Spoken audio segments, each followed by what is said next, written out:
Knowledge চ্যানেলে স্বাগত জানাচ্ছি। আজকে আমি পঞ্চম শ্রেণীর ৭৩তম ক্লাসটি নিচ্ছি। আজকের ক্লাসে আমি শেখাবো রেখাংশ এবং সরলরেখা থেকে পরীক্ষায় যে সমস্ত প্রশ্নগুলো করা হয় সেগুলো উত্তর কি হবে সেই নিয়েই আমি ক্লাস নিচ্ছি। তো প্রথমে আছে সরলরেখার দৈর্ঘ্য মাপা যায় না কারণ সরলরেখার ড্যাশ নেই। তাহলে সরলরেখার দৈর্ঘ্য কেন মাপা যায় না? কারণ তার প্রান্ত বিন্দু নেই। আমরা এই উত্তরে হবে প্রান্ত বিন্দু।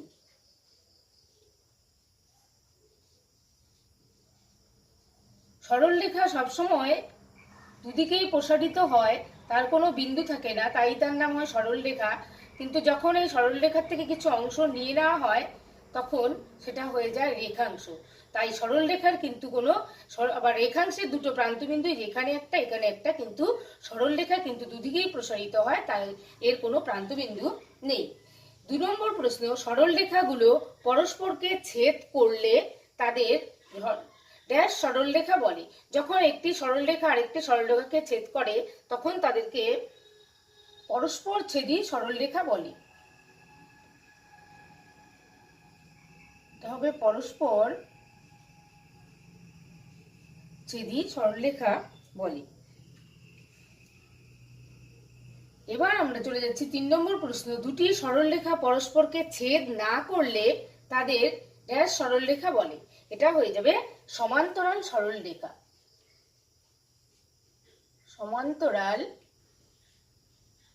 সরলরেখা, দুটো সরলরেখা যখন পাশাপাশি যাবে, কেউ কাউকে ছেদ করবে না, তখন তাদেরকে বলা হয় সমান্তরাল সরলরেখা। ৪ নম্বর, দুটো সরলরেখা পরস্পরকে ড্যাশ বিন্দুতে ছেদ করে। সরলরেখা যখনই দুটো সরলরেখা পরস্পরকে ছেদ করবে তখনই কেবলমাত্র একটি বিন্দুতেই ছেদ করবে, কারণ তারা সরলরেখা।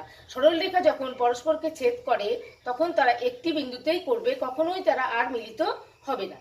৫ নম্বর, সরল রেখাংশের দৈর্ঘ্য মাপা যায়। এবার রেখাংশের দৈর্ঘ্য মাপা যায় কারণ সরল রেখাংশের দুটো ড্যাশ আছে। আমি এখানেই দেখিয়েছি দুটো প্রান্তবিন্দু, কিন্তু এইটা রেখাংশ, এখান থেকে এটুকু যদি নেই তাহলে এটা রেখাংশ, এর কিন্তু দুটো প্রান্তবিন্দু আছে। তাহলে এর উত্তর হয়ে যাবে সরল রেখাংশের দৈর্ঘ্য মাপা যায় কারণ সরল রেখাংশের দুটি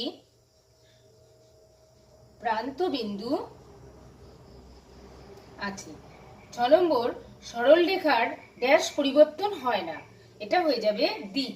সরলরেখা কখনোই কিন্তু দিক পরিবর্তন করে না, একদিকে এদিকে প্রসারিত হচ্ছে, একই দিকে যাবে, এদিকে আসছে এই সোজাই যাবে, এ কিন্তু দিক পরিবর্তন করে চলবে না।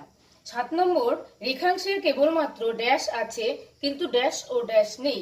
এটা হয়ে যাবে দৈর্ঘ্য আছে। রেখাংশের কেবল দৈর্ঘ্য আছে, প্রস্থ ও উচ্চতা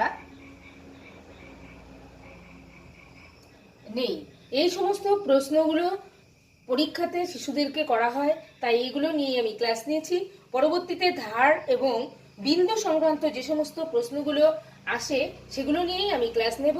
আজকের এই ক্লাসটি ভালো লাগলে লাইক করবেন, কমেন্ট করবেন, শেয়ার করবেন এবং আমার পরবর্তী ক্লাসটি পেতে আমার চ্যানেলটিকে সাবস্ক্রাইব করে আমার সঙ্গে থাকবেন।